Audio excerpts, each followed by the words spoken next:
말씀 보겠습니다. 잠언 9장 1절 보기 전에 혹시 잠언 24장 14절 볼 수 있겠습니까? 예. 잠언 24장 14절 보고 잠언 9장 1절 두 구절을 보도록 하겠습니다. 잠언 9장 1절 먼저 봐도 되겠습니다. 먼저 띄워주실 수 있는 거. 자, 아무거나 잠언 9장 1절이나 잠언 24장 14절. 읽어보도록. 지혜가 내 영혼에게 이와 같은 줄을 알라. 이것을 얻으면 정령이 너의 장래 미래가 있겠고 너의 소망이 끊어지지 아니하리라. 이게 잠언 24장 14절이고 오늘 읽으려고 하는 잠언 9장 1절 한번 읽겠습니다. 지혜가 그 집을 짓고 7 기둥을 다듬고. 제가 한번 짧게 한번 기도하도록 하겠습니다. 할렐루야. 하나님 감사를 드립니다. 정말 무더운 날씨로 들어왔습니다. 밖에 걸어 다니기 힘든 날씨입니다. 그러나 이곳에서 우리를 불러주셔서 상대적으로 조금 시원한 이곳에서 하나님을 예배하고 또 기도할 수 있게 하심을 감사드립니다. 이 여름의 기간 7월 8월 기간 동안 우리의 신앙이 뜨거워지는 기회가 될 수 있도록 하나님 축복하여 주시옵소서. 오늘 말씀을 통해서 또 하나님 우리에게 무엇을 말씀하실까를 귀 기울여 들을 수 있게 우리의 마음을 열어 주시옵소서.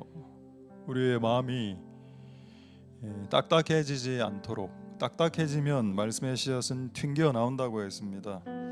스펀지 같은 마음, 부드러운 옥토와 같은 잘 갈려진 마음의 밭에는 말씀의 씨앗이 푹 심겨 30배, 60배, 최대 100배를 결실한다고 했으니 이 성경 구절이 우리 인생에 진짜 한번 이루어지는 경험, 최소 30배라도 그런 역사가 있을 수 있도록 축복하여 주시옵소서.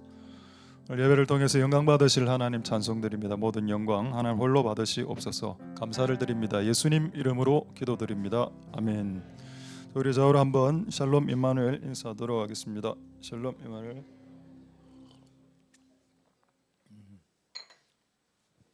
오늘 제목은 7가지 지혜인데 7가지를 다 이야기 못하고 오늘 3가지 그리고 다음 주에 4가지에서 총 7가지 말씀을 보도록 하겠습니다. 먼저 잠언 24장 14절 한번 보겠습니다.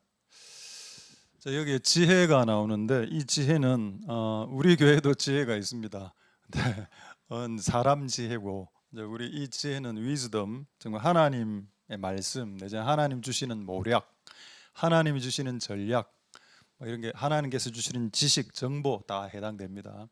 이 지혜를 얻으면 뭐라고 되어 있는가 하면 2가지가 나오는데 하나는 장래가 있다. 이 장래가 뭔가요? 그 미래입니다. 우리의 미래. 우리의 미래는 캄캄하죠.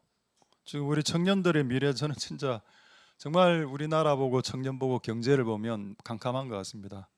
제가 대학 졸업하고 회사에 한 5군데 합격했습니다.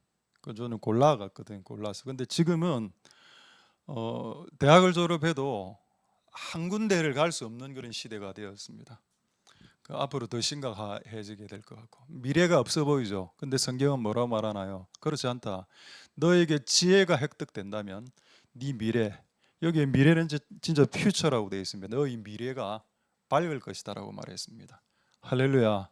그래서 여러분의 인생과 여러분의 자녀들의 미래가 좀 밝았으면 좋겠습니다. 그리고 또 소망이 끊어지지 아니한다는 말이 무슨 말인지 아십니까? 이거는 소망이 끊어지지 않는다는 말도 맞고 소망이 끊어지지 않는다는 말은 절망하지 않는다는 말입니다. 낙심하지 않는단 말이죠. 그래서 하나님이 우리에게 주시는 정보, 지혜, 전략, 모략, 말씀 이걸 통틀어서 지혜라고 볼 수 있는데 이것을 받으면 낙심하지 않는다는 겁니다. 절망하지 않게 된다는 겁니다. 왜? 하나님의 말씀과 지혜와 모략은 빛이라고 어둠의 빛이라고 하셨기 때문에 빛이 쫙 비치니까 배 어두컴컴한 배 야밤에 풍랑을 뚫어도 등대에 빛이 비치면 등대로 가면 사니까 항구가 있으니까 그런 말씀 그런 지혜를 가진 자는 소망은 안 끊어진다. 낙심 안 한다. 다른 번역 성경에는 결단코 낙심하지 않는다라고 되어 있습니다. 할렐루야. 그럼 우리는 왜 자주 낙심하나요? 그렇죠. 하나님으로부터 오는 키가 없었기 때문에. 하나님으로부터 오는 문장, 하나님으로부터 오는 단어, 하나님으로부터 오는 모략이 없을 때 우리 인생이 깝깝해지고 답답해지고 어두워지고 낙심 충만해지고 미래가 없는 것처럼 미래 없어. 그래 되는 겁니다. 자, 그렇게 살지 않으시는 복된 여러분들 되실 수 있기를 소망드립니다. 그래서 오늘 이 지혜에 대해서 여러분들과 같이 잠시 나누고자 합니다. 잠언 9장 1절 한번 보겠습니다. 자, 잠언 9장 1절 이게 4절 5절까지 계속 이어지는데 그것까지 다 볼 수는 없고 자, 지혜가 그 집을 짓는다고 했죠. 그러면은 여러분 이 지혜란 존재의 직업이 뭔가요? 이걸 글자 그대로 한번 이해를 해보십시오. 그렇죠. 지혜란 사람은 업자입니다. 업자. 그렇죠? 뭐 건축업자, 뭐 도배업자, 목공업자, 철공업자, 업자라. 여러분 지혜가 하는 가장 강력한 일이 하나 있습니다. 뭘 짓는답니다. 짓는다는 말이 뭐죠? 다른 말로 세운다란 말입니다. 건설한다, 세운다, 짓는다. 그러니까 지혜가 내 안에 들어오면 내 인생에 미래에 대한 계획을 주께서 세우시고 짓고 세우고 건설하고 건축하고 그는 여러분 우리도 뭐 건설 건축 다 해봐서 알지만은 건축하기 전하고 건축하고 난 이후에 우리의 기대하는 바가 다릅니다. 건축과 업자가 손을 대고 난 이후에는 그게 훨씬 더 이전보다 좋아져야 됩니다. 지혜가 우리 인생 가운데 들어오면 이전에 내가 살던 인생하고 앞으로 내가 살아가야 될 인생하고 질이 퀄리티가 달라진다는 겁니다. 여러분 우리가 교회가 이 건물 오기 전에 여기 이 공간 기억나시죠? 이 지하 공간 완전 그냥 토굴이었습니다. 두더지 나오고 쥐 나오고 안 나왔습니다. 두더지가 여기서 왜 나옵니까? 동물의 왕국입니까? 그 뭐 이상한 벌레 뭐 다리 많은 다리 한 뭐 60개 되는 그런 벌레들 여기 다 처리하고 이걸로 리모델링 된 거 아닙니까? 이런 아이디어 저런 거 다 어떤 누군가의 성령을 통한 지혜로 이 집을 지었습니다. 짓는다는 것은 지혜가 없으면 불가능하다는 걸 의미하는 겁니다. 여러분 인생 하나님이 지혜롭게 지어주고 계십니다. 할렐루야. 근데 7기둥이 뭘까요? 딱 기둥이 7개라는 의미도 있고 다른 말로 하면은 7이라는 숫자가 이제 완전이라는 뜻이기 때문에 이 집을 지탱할 수 있는 충분한 숫자의 기둥을 확보하고 완전 100개의 기둥이 필요하면 100개의 기둥으로 집을 짓겠다는 겁니다. 여러분 여기서 기둥도 뭐죠? 이 기둥도 지혜입니다. 지혜가 집을 지을 때 여러 가지 다양한 지혜로 집을 짓는다. 자, 그럼 이제 다시 한번 질문하죠. 이 집은 누구의 집을 말할까요? 이게 답은 세 가지입니다. 첫 번째 집, 우리 집. 두 번째 집, 경상도 말로 하겠습니다. 너거 집. 세 번째, 하나님의 집. 여러분 지혜가 이 세 종류의 집을 짓는데 우리 집과 타인의 집과 하나님의 집을 짓는데 이게 지혜가 있어야 지어진답니다. 지혜 없는 와이프를 만나보십시오. 우리 집 아닙니다. 지혜 없는 와이프를 만나면 그 집이 세워지기보다는 무너지겠죠. 지혜 없는 남편을 만나보십시오.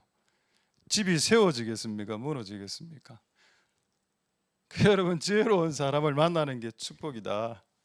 할렐루야. 그래서 여러분 앞으로 결혼 이미 하신 분들은 결혼을 하신 분들은 기회 없습니다. 또 뭐 이걸 기회로 삼아 뭔가 새로운 걸 시도 그래 하지 마시고 아직 결혼을 안 하신 분들은 이렇게 한번 기도해 보십시오. 좀 지혜로운 남편을 달라고.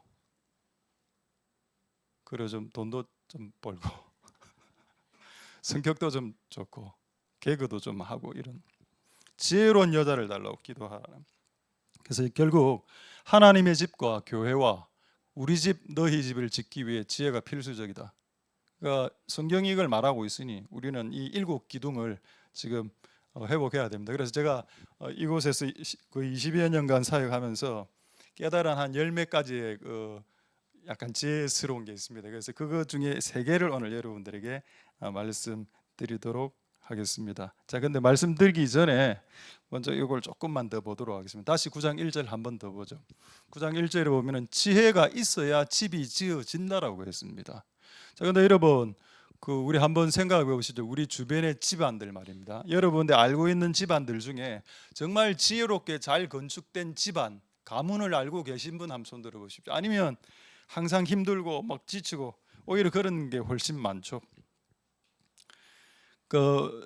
특히 고3을 둔 가정이 있다고 한번 생각해 보십시오. 고3 수험생을 둔 가정은 그 엄마가 이렇게 이야기한답니다.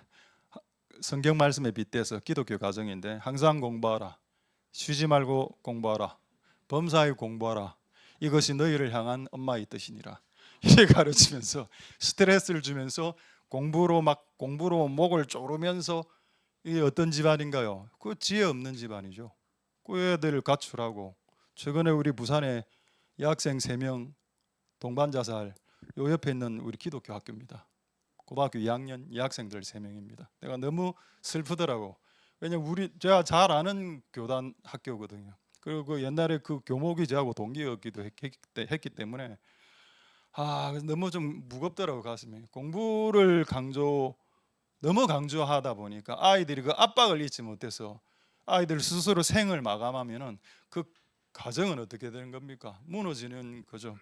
그래서 여러분, 공부는 중요하다고 저는 생각합니다. 공부는 중요한데, 근데 숨을 쉬지 못할 정도로 압박하는 것은 바람직하지 않은 것 같습니다. 그런데 그 자녀들에게는 공부로서 이 가정이 깨어지겠죠. 남편은 뭔가요? 돈입니다. 저는 실제 우리 주변에 분들 이런 이야기 한 줄 그런데 남편들이 멱살 잡혔다더라고. 아내한테 돈 벌어와. 혹시 여러분의 아내가 여러분의 멱살을 잡지 않는다면 그건 좋은 아내입니다. 오래오래 사시고. 저도 멱살을 잡히지 않았습니다.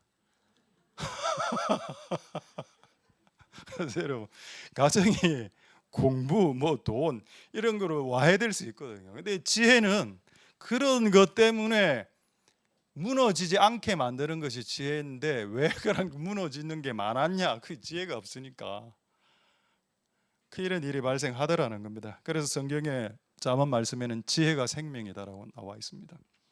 그래서 오늘 그런 은혜가 여러분들에게 있기를 소망드립니다. 그래서 결론이 뭐냐? 지혜는 세우는 일을 한다는 겁니다. 짓고 세우고 더 아름답게 만드는 쪽으로 하기 때문에 여러분들도 그 대열에 서 있어야 됩니다. 근데 뭔가를 자신의 집안을 허물고 타인의 집안을 허물고 교회 하나님의 집을 허무는 쪽으로 여러분들이 대열에 서 있으면 매우 힘든 인생이 됩니다. 그래서 여러분, 줄을 잘 서야 됩니다. 군대 가신 분들을 잘 아시죠? 군대 제가 들어갈 때 들은 말입니다. 줄 잘 서라고. 이쪽에 줄 서면 편안부대 가고, 이쪽에 줄 잘못 서면 전투경찰로 빠지고 전경으로 빠지고, 그런 시대가 있었습니다. 실제로 줄 잘 서야 된다.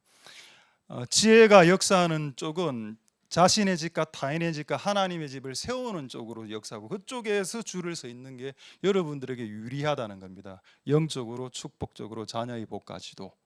근데 여러분들이 본인의 집과 타인의 집과 그리고 교회의 집을 파괴하는 허무는 쪽에 서 있으면 조금 위험합니다. 절대 거기에는 서면 안 됩니다. 제가 주의 종으로서 나의 마음을 담아서 여러분들이 드리는 권면입니다.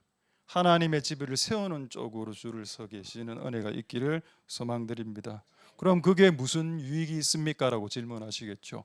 그것을 위해서 열왕기, 역대기가 기록되어져 있습니다. 다윗이 하나님의 집을 세워야 되겠다. 제가 하나님의 집을 세웁니다라고 했을 때 하나님이 그 밤에 꿈에 나타났죠. 너는 못 세운다. 아직 때가 안 됐기 때문에 너 그 아들 솔로몬이 세울 거다. 그러나 이 마음이 너에게 있는 것이 너무 고귀하기 때문에 나는 너희 집안을 세워주겠고, 너희 집안을 통해서 왕이 끊임없이 태어나겠고, 그리고 만왕의 왕 예수가 태어나게 될 것이다 라고 축복하셨습니다. 할렐루야. 줄 잘 섰죠? 다윗은 줄을 잘 섰습니다. 그리고 타인의 집을 세워준 사람 누가 있나요? 룻기 있습니다. 룻기. 룻기의 그 남자 이름이 뭔가요? 보아스죠. 보아스입니까? 야, 그 개그인데 아침 개그인데 여러분 조금 이제 리액션이 되군요. 보아스를 봤군요. 재미없죠? 상관없습니다 저는. 보아스의 강점이 뭐냐? CEO였습니다. 그 시대. 지금은 삼성이라 삼성 이재용. 근데 지금 한 명 이 여자가 결혼해갖고 남편이 사별하면 그 여자는 두 번째 결혼할 수 있는 합법적인 권리가 성경에 있는데 왜 CEO가 이 여자하고 결혼해야 됩니까? 줄 섰는데 그 당시에 삼성 이재용 정도 CEO면 뭐 미스 코리아, 미스 이집트, 미스 유니버스를 줄 쫙 섰을 거 아닙니까? 왜 한 번 결혼해서 그냥 고향으로 귀환한 그 룻하고 왜 결혼을 해야 되냐고. 이 보아스는 엄청난 것을 여러분 포기했습니다. 이 여자의 가문을 살리기 위해서. 그래서 결론이 어떻게 되나? 이 사건의 결론.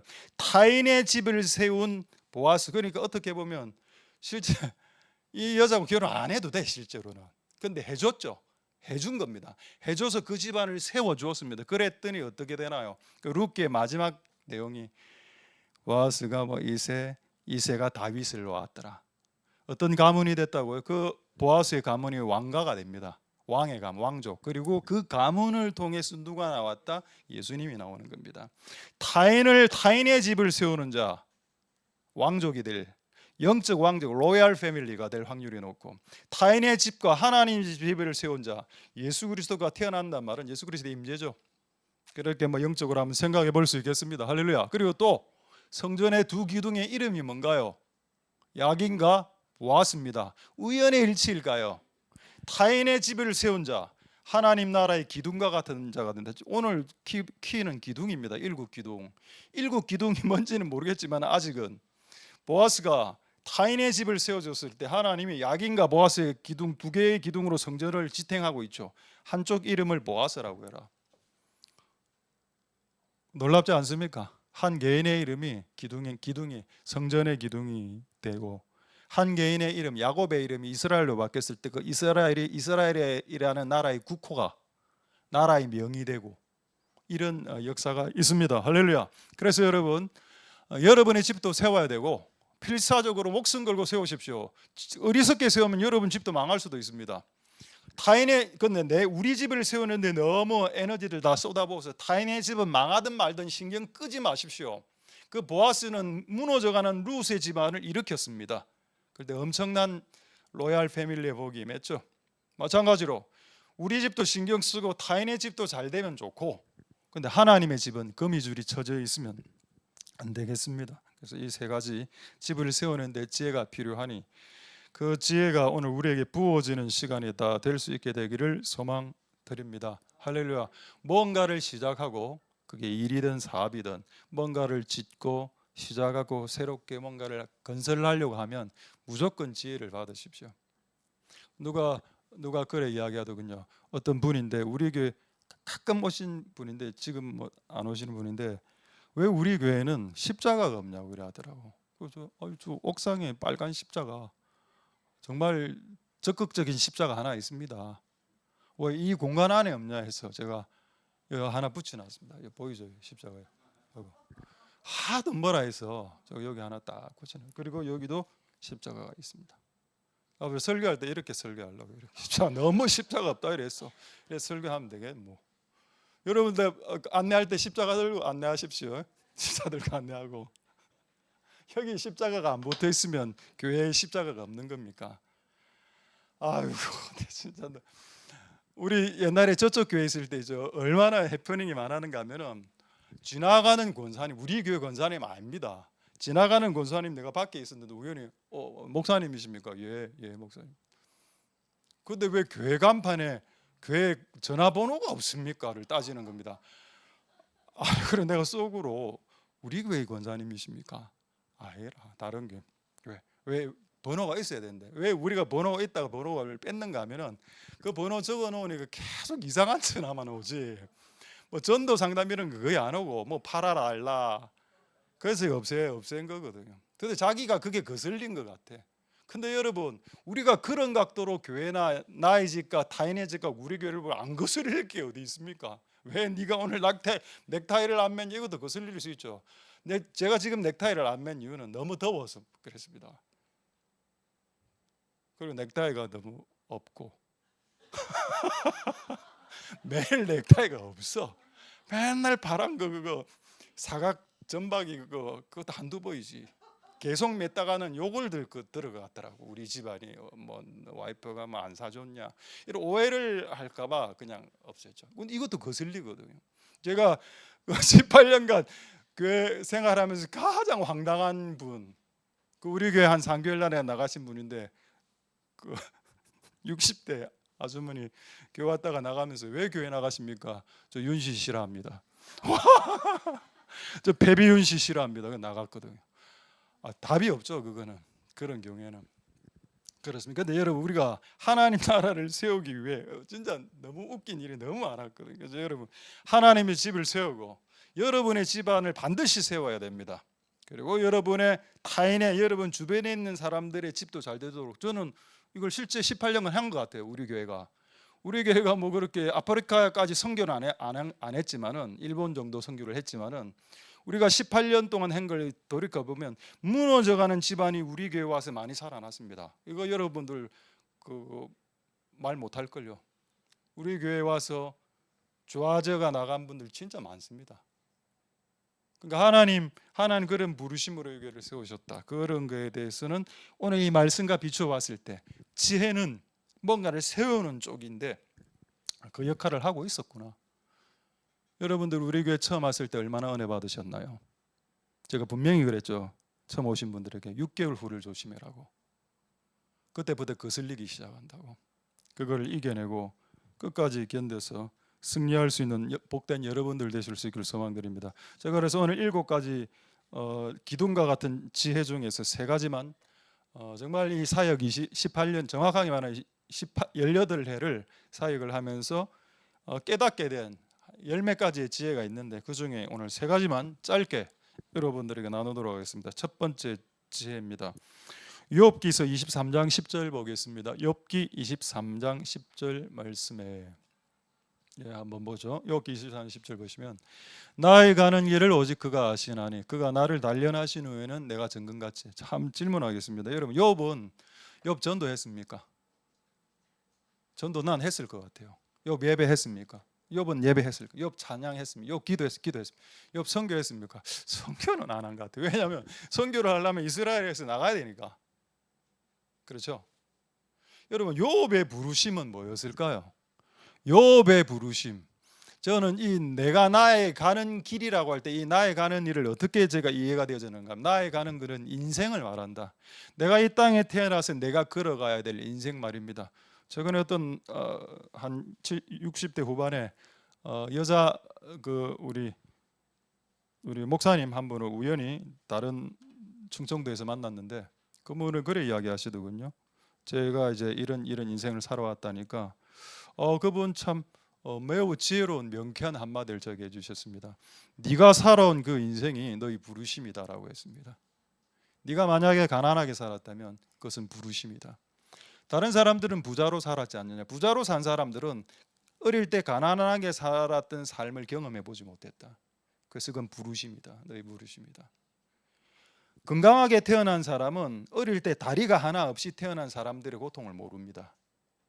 기도를 아무리 많이 해도 그 고통을 알 수 없죠.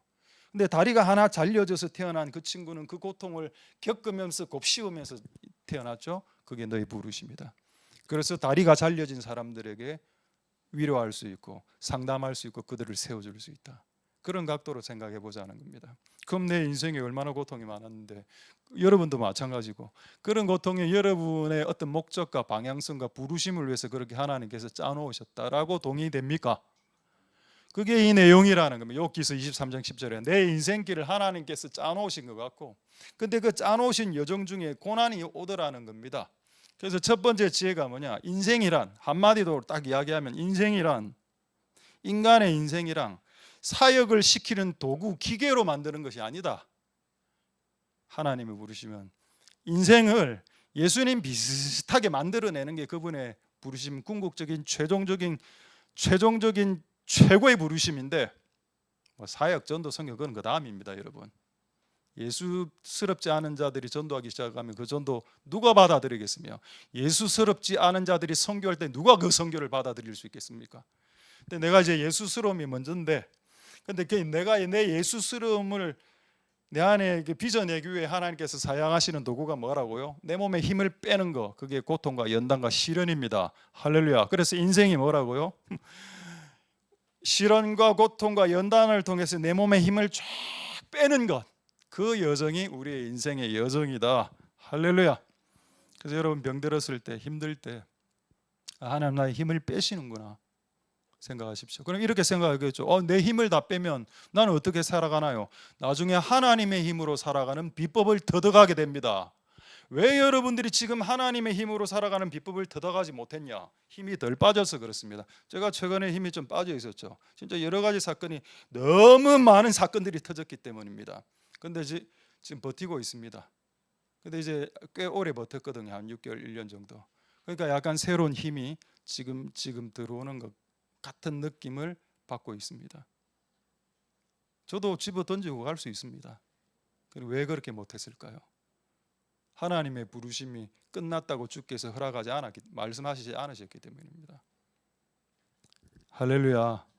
하나님은 여러분의 인생을 지금 다루시고 계시고 여러분의 힘을 빼고 계신다. 망치질, 연단질 하고 계시고 철저하게 힘을 빼실 겁니다. 여러분의 그 힘이란 단어 안에 뭐가 들어가 있는가 하면 여러분의 아집, 여러분의 편견, 여러분의 왜곡됨, 여러분의 고집, 여러분의 그 더러운 성질까지 다 포함되어 있습니다. 여러분들이 사람들을 바라보면 그 이글이글거리는 그 광분하는 그 눈빛부터 시작해서 여러분 입에서 독설처럼 나가는 그 말투의 뉘앙스까지 포함되어 있습니다. 하나님 그 모든 것들을 철저하게 다루실 겁니다. 할렐루야. 그래서 인생이 뭐라고요? 사역, 그거 아닙니다. 사역 이야기하지 마세요. 그냥 여러분들이 인간이 되라. 난 그걸 이야기해 주고 싶습니다. 인간이 되고 주의 일을 하세요. 그렇다고 지금 하고 있는 모든 주의 일을 버리란 말은 아닙니다. 주의 일을 같이 하면서 인간이 될 수도 있습니다. 그래서 제가 사도행전 중에 가장 좋아하는 구절이 뭔지 아십니까? 예루살렘에 성령이 임한 불의 혀처럼, 그 구절 아니고, 바나바는 착한 사람이요 성령과 믿음이 충만하더라. 성령과 믿음, 지혜 충만 전에 뭐가 있습니까? 착한 사람이요 인간 됐다는 겁니다. 바나바는 인간이 된 사람이니 그에게 지혜를 주어도 사고를 치지 않고 그에게 100억을 주어도 사고 치지 않으니 인간 되는 것이 먼저다. 그게 여러분 맞습니다. 그 인간 되는 게 뭔가요? 예수 닮아가는 건데, 예수님 닮아가려면 내 고집이 세고 내 힘이 펄펄 남아있으면 잘 안 되니까 힘을 빼고, 때론 병을 통해서 힘을 빼고, 때론 자식 문제를 통해서 힘을 빼고, 때론 돈을 사기당해서 힘을 빼고 때론 욕 들어서 빼고, 이렇게 해서 빼줘야 우리의 존재가 예수님 비슷하게라도 됩니다. 근데 그 모든 것을 싫어하게 되면 여러분은 완고한 자로서, 몰라 나중에 구원은 받을 수 있을지 모르겠죠. 우편 강도처럼. 그러나 그게 여러분들의 목표가 아니지 않습니까? 우편 강도처럼 구원받는 것이 여러분의 목표입니까? 그건 아니지 않습니까? 그건 우리의 목표가 아니죠. 그건 예외적으로 구원받는 방법이고, 예외적으로. 그래서 그런 은혜가 있기를 소망드립니다. 자, 디모데전서 5장 25절에 재미있는 말씀이 있습니다. 첫 번째 지혜를 말씀드리고 있습니다. 인생은 힘을 빼가는 과정과 여정이다. 때론 그것을 통해서 질병이나 사기나 여러 가지 일들을 통해서 나의 힘을 빼고 있죠. 자, 디모데전서 5장 25절 보겠습니다. 이와 같이 선행도 밝히 드러나고 그렇지 아니한 게 뭔가요? 악행이죠. 여러분, 우리가 이 땅에서 살아가면서 했던 착한 일 반드시 다 드러납니다. 숨어서 한 착한 일도 다 드러나고요. 그다음에 숨어서 한 나쁜 일도 결국 다 드러납니다. 근데 하나님 왜 이렇게 하실까요? 드러나야 그 존재가 치유되기 때문에 변화되기 때문입니다. 내가 지금 이걸 금초대를 이렇게 도둑질 했다 치면 이게 드러나야 그거를 치유하고 해결할 수 있다는 겁니다. 숨기면 해결도 안 되고 치유도 안 되죠. 그래서 저는 오히려 교회 안에서 찢고 뽑고, 가정 안에서 찢고 뽑고 이래 하면서 우리의 남편의 밑에 숨어 있는 완전 모든 것이 다 폭로되지 않은 들통나는 것, 성도들 앞에서, 그게 오히려 나는 낫다. 그래 하면 치유받을 수 있고, 그래 하면 그 존재가 변화될 수 있기 때문이다. 할렐루야. 그 들통난다라는 표현이죠. 내 안에 나의 존재가 그냥 까발려지는 거 말입니다. 내가 어떤 놈인지. 들통나는 그 들통난다라는 표현을 제가 찾아보니까 그런 표현이 실제 있고, 들통이 뚜껑이 없는 통이 들통이랍니다. 그 뚜껑이 없으니까 이 들통은 안에서 보면 이놈이 어떤 놈인지 다 보이는 겁니다. 그 우리가 또 잘 쓰는 말에 이제 뽀록 났다 이런 거 있지 않습니까? 이것도 그 있더라고요. 사전에, 국어 사전에. 뽀록이란 말이 저기 어미가 그 일본 말 그 뭐죠? 바레루 폭로시키다. 거기서 왔다 하더라고. 뽀록. 웃깁니다. 국어 참 재미있죠. 어쨌든 하나님 우리를 뽀록 나게 하신다는 겁니다. 바레루하게. 그래야 네가 치유되기 때문이다. 왜냐하면은 밖에 나가면 사람들이 다 나를 좋은 사람으로 보거든요. 집안에서는 거의 악마의 화신인데 밖에 나가면 젠틀맨입니다. 실제 우리 이전에 있던 교회에 그런 분이 있었습니다. 진짜 이 남편을 만났는데 너무 젠틀한 겁니다. 정말로. 그 저하고 이야기하면 목사님 진짜 90도로 나이가 저보다 훨씬 한 20살이나 많은 분이었거든요. 목사님 오셨습니까? 목사님 오늘 식사하시죠? 예. 근데 집에 가면 헐크로 바뀌는 겁니다. 그러니까 아령을 들어갖고 아내를 때려갖고 아내 팔이가 다리를 부숴버렸습니다. 그리고 그분 이제 헤어졌거든요. 두 분은 남자가 너무 폭행을 하니까. 근데 밖에서 만나시다. 목사님. 와, 나중에는 이제 그걸 알고 난 이후에 목사님 하고 전 봅니다. 혹시 아령 안 숨겨왔나? 와, 저 가방말은 무겁다. 야, 아령이다 저거. 어떻게 아령으로 여자를 때려서 팔을 부를 생각을 했습니까? 와, 근데 여러분 밖에서는 멋진 집사님이었습니다. 젠틀한 집사님. 이거 하나님 알까요, 모를까요? 하나님 아십니다. 다 드러냅니다. 전 교인이 나중에 다 알게 됐거든요. 전 교인이 다 알게 됐다고.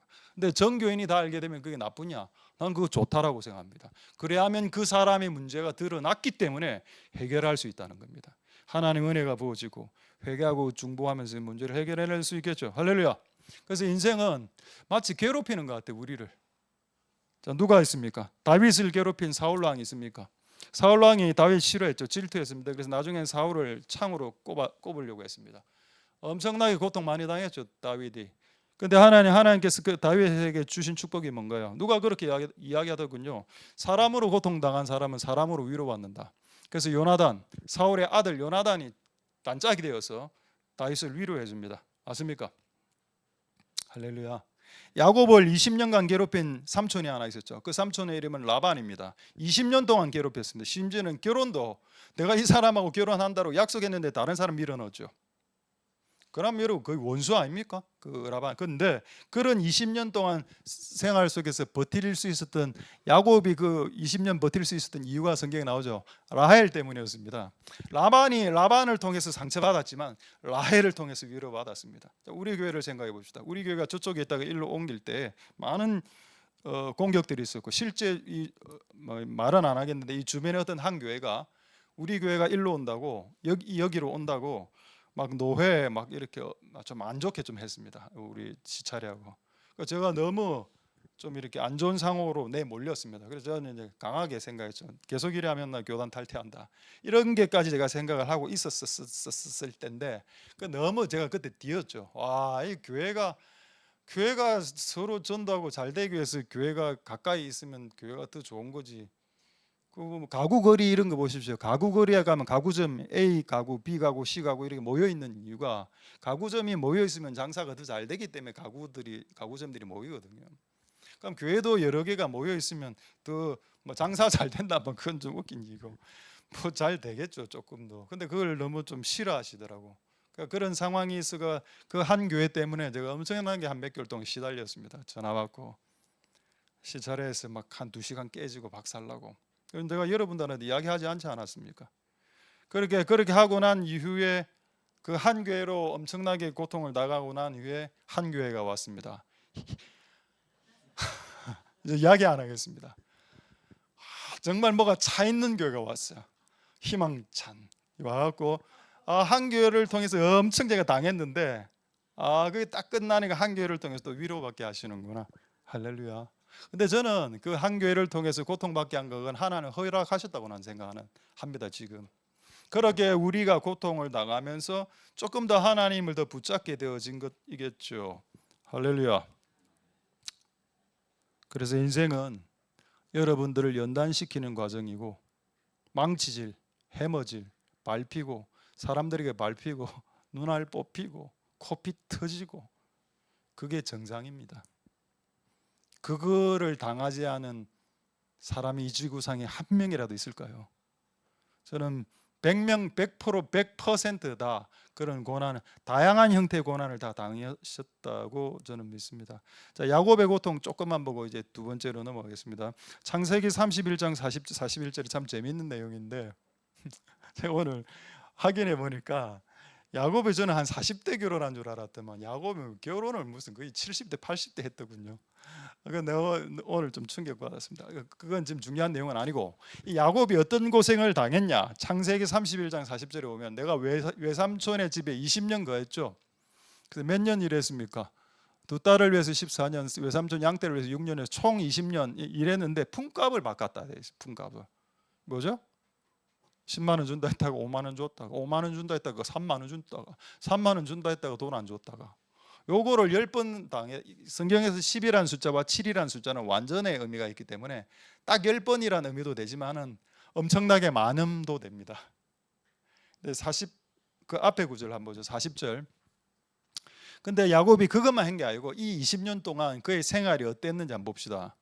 낮에는 더위를 무릅쓰고 일했다고 했습니다. 그러니까 낮에 지금 밖에 엄청 덥죠. 낮에 더운 밖에서 일했다고 나와 있습니다. 그리고 밤에는 그 당시 스토브, 뭐 전기 스토브 이런 것도 없었을 거 아닙니까? 밤에는 추위를 당하면서 그냥 중노동했습니다. 그래서 심지어는 눈 붙일기를 잠도 못 잤다. 이걸 몇 년 했다고? 20년 했습니다. 왜 하나님이 이런 20년의 인생을 허락하셨을까 하는 겁니다. 인생에게. 이게 그의 부르심이기 때문입니다. 할렐루야. 그렇게 이렇게 고통과 고생 속에서 살아오면서 그 부르심을 해내면서 그 존재가 더 존재스러워지고, 그 나중에 야곱이 한번 선교하거든요. 언제 하는지 아십니까? 130살 때. 130 맞죠? 야곱이 147세 죽으니까 130살에 그 바로 왕 앞에 서죠. 바로 왕 앞에서 복음을 전합니다. 그게 선교입니다. 할렐루야. 어떻게 왕 앞에서 복음을 전할 수 있습니까? 그거를 기회가 우리에게 주어지나요? 우리가 부산 시장에게 복음을 전할 수 있는 기회를 우리가 받은 적이 있습니까? 그 시대 최대 제국인 이집트 왕 바로 앞에서 야곱이 이야기합니다. 내 인생 나그네 길이 130년이었다. 나 고생 많이 했다. 그러나 나는 너를 축복한다라고 이야기하고 나중에 그 왕을 축복해 줍니다. 할렐루야. 그게 복음을 전하는 겁니다. 그런 것들이. 그래서 그런 전에 있었던 이 수많은 이 고통의 기간을 잘 견딜 수 있기를 소망드립니다. 할렐루야. 두 번째, 세 번째는 조금 짧게 하도록 하겠습니다. 두 번째, 이 기둥 같은 지혜. 지혜가 무엇이냐 했을 때 저는 나중에 알게 됐는데 지혜는 꽂히지 않는 것이다. 밸런스. 좌로나 우로나 성경에 있습니다. 찾지는 않겠습니다. 시간 관계상. 여호수아 1장 7절. 좌로나 우로나 치우치지 말라. 그리하면 형통하리라. 그럼 왜 우리가 불통했을까요? 치우쳤기 때문입니다. 꽂혔기. 기도에 꽂히면 기도주의자가 되겠죠. 복음에 꽂히면 복음주의자가 될 겁니다. 경건에 꽂히면 경건주의자가 되고 은사에 꽂히면 은사주의자가 됩니다. 그런데 예수님은 단 한 번도 주의자를 만드신 적이 없습니다. 그거는 인간들이 만들어냈죠. 은사주의자, 경건주의자, 뭐 복음주의자, 개혁주의자, 무슨 그거 다 사람이 만들어낸 거 아닙니까? 저는 그런 걸 별로 안 좋아하거든요. 그냥 예수님만 따라가자 이거 아닙니까? 그러니까 좌로나 우로나 치우치지 않는 것, 그래야 형통하다. 이게 뭔가요? 밸런스죠. 지혜는 밸런스다. 그럼 성경은 이 밸런스에 대해서 얼마나 말씀을 많이 하고 있는지 너무 많이 하고 있습니다. 제가 옛날에 우리 그 집에 한 10여 년 전인가 귤을 막 이렇게 한 몇 박스 사놓은 적이 있었습니다. 애들이 와서 막 귤 먹고 계속 귤만 먹더라고. 귤 먹고 또 귤 먹고 또 귤 먹고 귤. 그래야 귤을 한 일주일을 그래 먹더니 얼굴이 노래진 겁니다. 나는 이게 병인지 몰랐습니다. 그래서 제가 그 애를 데리고 병원에 갔습니다. 아, 황색증입니다라고 하더라고요. 황색증. 사람이 노랗게 변하는 병이 있답니다. 귤 많이 드신 것 같은데요. 귤을 드시지 마세요. 그러면은 그 병이 없어진답니다. 여러분, 비타민 C, 귤은 좋은 거죠. 근데 여러분 하루에 50개씩 안 먹어 보십시오. 귤을. 다른 거 안 먹고. 그럼 일주일 만에 여러분 얼굴은 샛노랗게 될 겁니다. 아무리 좋은 진리라도, 아무리 고귀한 진리라도 하나에 미쳐 있으면, 하나에 꽂혀버리면 정말 절름발 인생이 되는 겁니다. 저는 그것도 경험해 봤습니다. 우리가 여러분들은 그 당시에 교회를 안 다니셨으니까 잘 모르시겠지만 2008년, 2009년, 2010, 2011년에 성령의 역사가 많이 일어났습니다. 그때 제가 안수하면 사람들이 넘어지기 시작했고, 근데 그때 주일 예배 때 안수를 했는데 100명 중에 99명이 넘어졌는데 한 명이 딱 안 넘어지는 겁니다. 근데 그분 결국 교회 나갔습니다. 그리고 그 당시 우리 교회 성도들 거의 다 방언을 다 했거든요. 근데 방언 못하는 사람 교회 나갔습니다. 여러분, 한 교회가 하나에 꽂히기 시작하면 그렇게 위험하다는 겁니다. 그래서 제가 이건 아니다 싶어갖고 이걸 약간 접고 좀 말씀 쪽으로 또 이렇게 꽉 또 나가니 또 성령에 충만한 자들은 좀 지루해지는 거죠. 그래서 또 떠나고 이런 여러 가지 과정을 반복하면서 내린 결론이 뭐냐?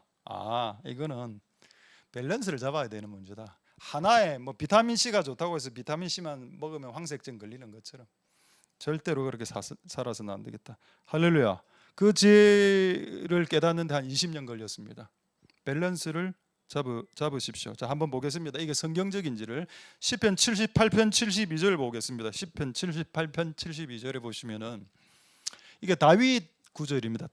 다윗이 목동으로서 저가 그 마음의 성실함과 그 손의 공교함이 나오죠. 손의 공교함부터 이야기하겠습니다. 이것은 스킬 내지는 테크닉이 됩니다. 그러니까 양을 키울 때 암양 같은 거 뭐 젖을 짜는 방법이라든가 양이 출산할 때 그 출산하는 양을 받아내는 방법이라든가 묘 디테일하게 전문가라는 뜻입니다. 그 손의 공교함이란 말은 그는 양이라는 분야에 있어서 전문가였다. 프로페셔널. 그는 프로였다는 뜻입니다. 누가? 다윗이. 그럼 여러분, 우리가 뭐 하나 어떤 분야에 내가 기술이 정말 월등하게 뛰어나면 그 사람 쓰임 받습니까? 쓰임 못 받습니다. 여러분, 이 지구상에 기술 좋은 사람이 얼마나 많은데요. 그러면 뭐를 해야 쓰임 받을까요? 그 마음의 성실함이 필요하다. 이 성실함이 마음의 태도입니다. 여러분, 우리가 사장님이 직원을 쓸 때 두 가지를 보죠. 하나는 그 기능을 잘해야 됩니다. 그렇죠. 내가 지금 기타를 치려고 하는데 전자기타를 좀 우리는 좀 치지 않습니까? 안 친다고요? 좀 칩니다. 다른 목사님 지난번에 어떤 목사님하고 이 기계 보더만은 우와 이러더라고. 이 밑에 이거 바른 거 보고 잘 쳐야죠. 근데 이 지구상에는 잘 치는 사람들이 너무 많습니다. 근데 뭐가 중요하다고요? 마음의 성실함. 이게 태도인데 마음의 태도와 자세, 신실함을 가지고 기타를 잘 치는 사람은 적다는 겁니다. 근데 다윗은 이 두 가지가 다 맞아떨어졌죠. 그래서 여러분이 만약에 오너라면, 사장님이라면 누구를 쓰시겠습니까? 뭐 잘하는 사람 좋죠. 근데 잘하는 사람은 천지에 깔려 있는데 잘하는 사람 중 태도가 된 사람을 쓰지 않겠습니까? 저는 태도가 더 중요하다. 그게 이제 아까 말했던 인간이 된다 그런 의미도 되겠습니다. 자, 또 다른 구절 두 구절만 더 빨리 보겠습니다. 히브리서 13장 15절 16절. 성경이 얼마나 밸런스를 가진 책인지를 제가 소개해 드리는 겁니다. 성경이 얼마나 밸런스를 가진 책인지. 자, 13장 15절은 찬미의 제사 나오죠. 이게 예배입니다. 찬송, 예배. 입술로 예배하라. 이렇게 끝내야죠. 근데 16절에 뭐라고 되어 있는가 하면은 그렇지 않다. 예배는 입술로 찬송으로 끝나는 게 아니고 플러스가 있다. 선을 행하고, 선은 누구에게 행하는 겁니까? 여러분 집에 키우는 강아지와 고양이에게 선을 행하는 것은 선을 행하는 것에 들어가지 않습니다. 여기서 선을 행하는 것은 사람에게 행하는 거죠.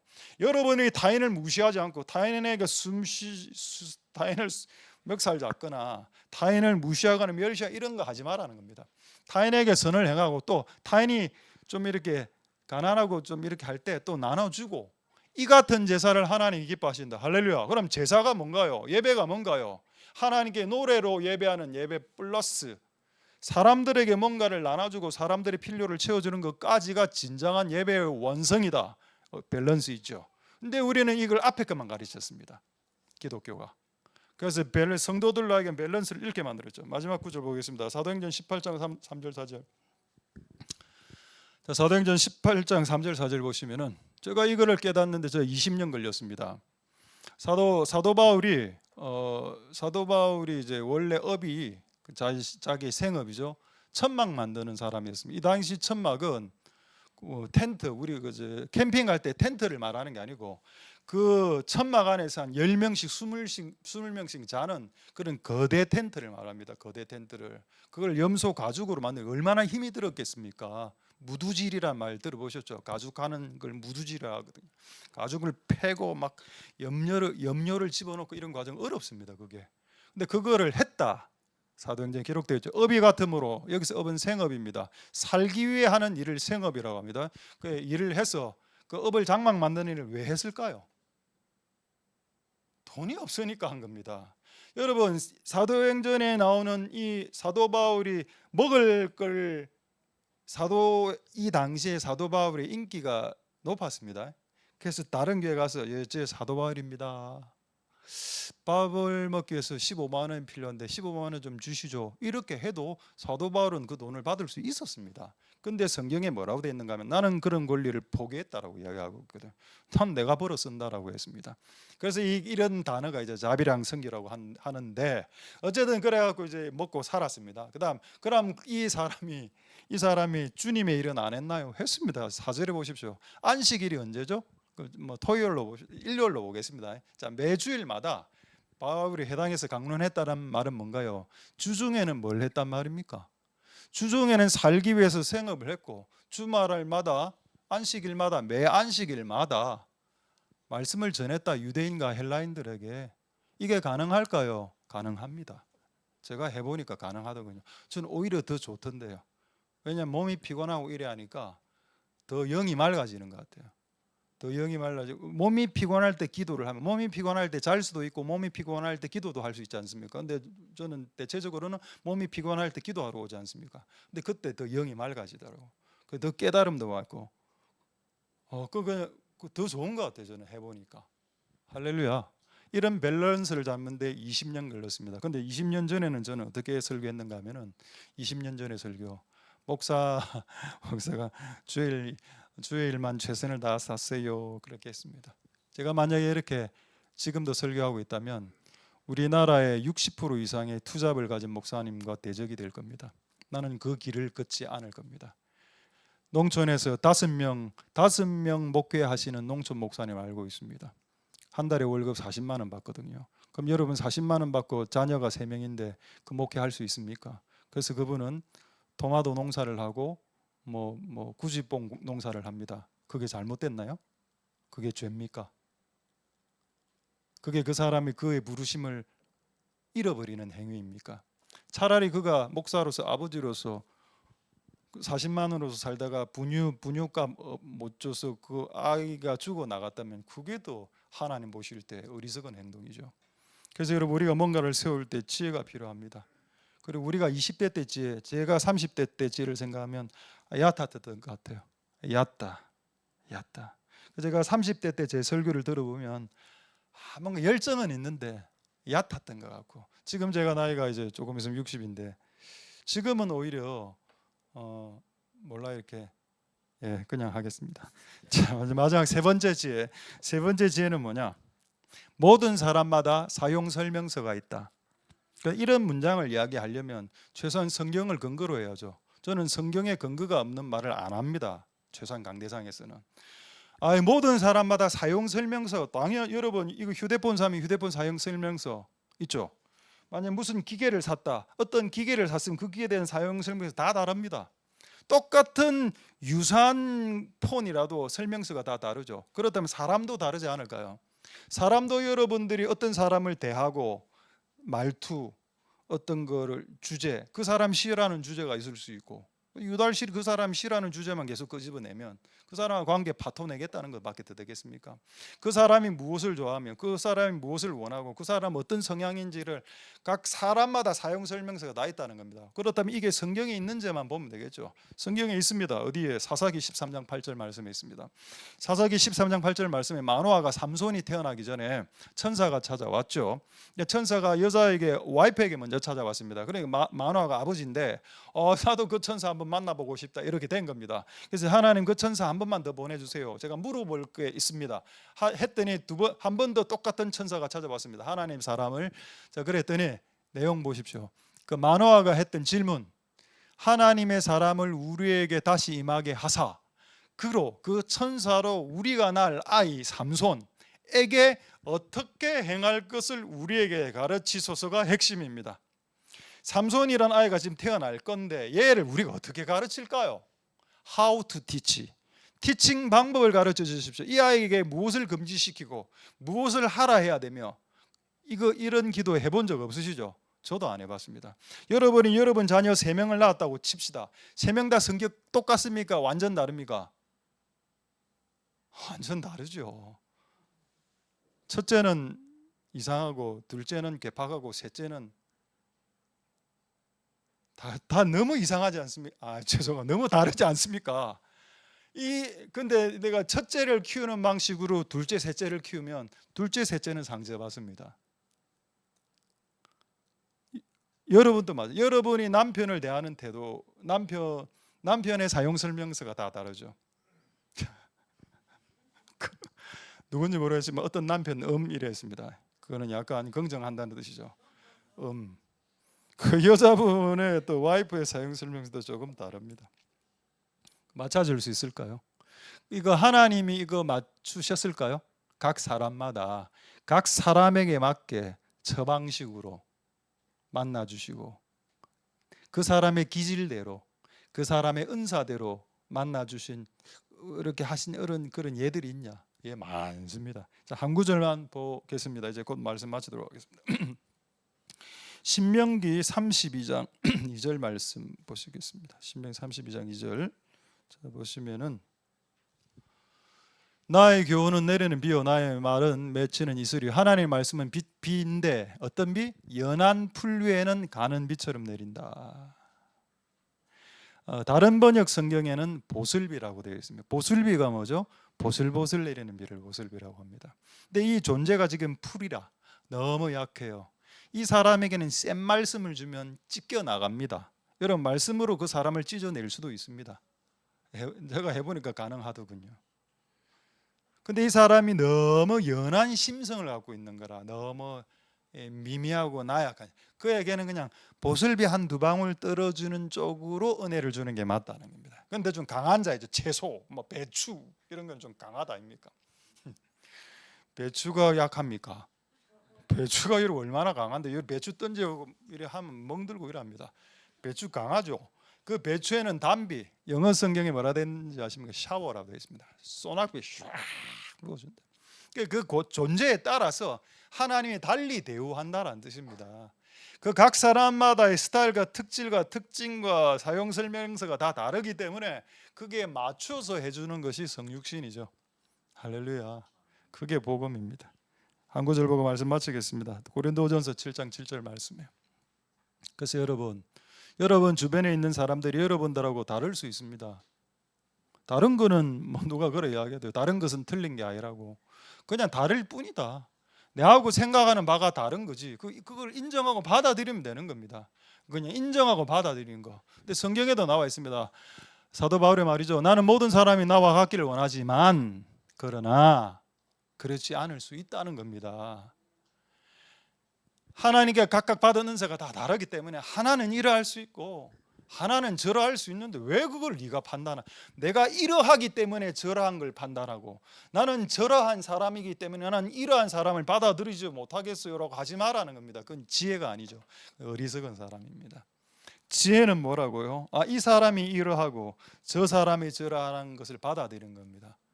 저는 이걸 아는데 20년이 걸렸습니다. 그래서 앞으로는 그렇게 하려고요. 사람마다 너무 다 다르고 추구하는 바도 너무 다 다르기 때문에 그걸 내가 맞출 수는 없다. 그냥 막 이해하고 하나님 축복하시도록 복을 빌어주는 것이 최고겠다. 말씀을 마치도록 하겠습니다. 하나님 오늘 이 세 가지 지혜를 우리에게 주셨으니 한 주간 승리하고 살아나가는 복된 여러분을 될 수 있길 소망드립니다. 기도하겠습니다. 자, 오늘 말씀을 생각하시면서 우리 한번 동성으로 기도할 때 지혜를 주셔서 우리 집, 너희 집, 하나님의 집을 잘 짓게 도와주시옵소서. 그렇게 동성으로 한번 하나님께 기도하도록 하겠습니다. 기도하겠습니다. 할렐루야. 하나님 감사를 드립니다. 역사하여 주시고 은혜 베풀어 주시기를 소망드립니다. 지혜가 하는 일은 세우는 일이고 뭔가를 세움으로 나아가는 역사가 일어날 수 있도록 은혜 베풀어 주시기를 소망드립니다. 하나님 아버지 도와주시옵소서. 역사하여 주시기를 소망드립니다. 하나님 아버지 은혜 베풀어 주시고 역사하여 주시옵소서. 주님 도와주시기를 소망드립니다. 하나님 역사하여 주시고 긍휼을 베풀어 주시기를 소망드립니다. 하나님 아버지 도와주시옵소서. 지혜가 하는 일은 집을 세우는 일입니다. 집을 세우고 우리의 집을 세우고 타인의 집을 세워주고 하나님의 집을 세우는 역사가 일어날 수 있도록 주님 역사하여 주시고 은혜 베풀어 주시기를 소망드립니다. 우리의 삶 가운데 고난의 여정. 자, 마지막으로 1분간만 짧게 기도하도록 하겠습니다. 첫 번째 지혜를 갖고 기도하죠. 우리의 인생은, 우리의 인생은 힘을 빼내는 그런 과정과 여정의 연속이다. 때로는 실은 고난 고통을 통해서 우리 몸 안에 있는 도끼들을 뽑아냅니다. 그래서 우리의 존재가 완전 들통나게 하죠. 아, 내가 이런 인간이었구나. 근데 그게 좋은 것은 그렇게 돼야 내 존재가 바뀔 수 있는 타이밍이 되기 때문입니다. 그래서 하나님 우리를 바꾸시고 예수님 비슷한 모습으로 마치 야곱을 20년 동안 노동 가운데서 생노동하게 하시고 그리고 130세에 이집트 왕 바로 앞에 섰을 때 그 왕에게 복음을 전하고 그게 진정한 선교죠. 그렇게 했던 그 역사가 우리의 삶 가운데 일어날 수 있도록 주님 축복하여 달라고 우리 동성으로 하나님께 기도 마지막으로 기도하겠습니다. 할렐루야. 하나님 감사를 드립니다. 주님 역사하여 주시고 은혜 베풀어 주시기를 소망드립니다. 주님 도와주시고 은혜 베풀어 주시옵소서. 역사하여 주시고 긍휼을 베풀어 주시기를 소망드립니다. 하나님 은혜 베풀어 주옵소서. 하나님 아버지 도와주시고 역사하소서. 우리 예배를 받아주시고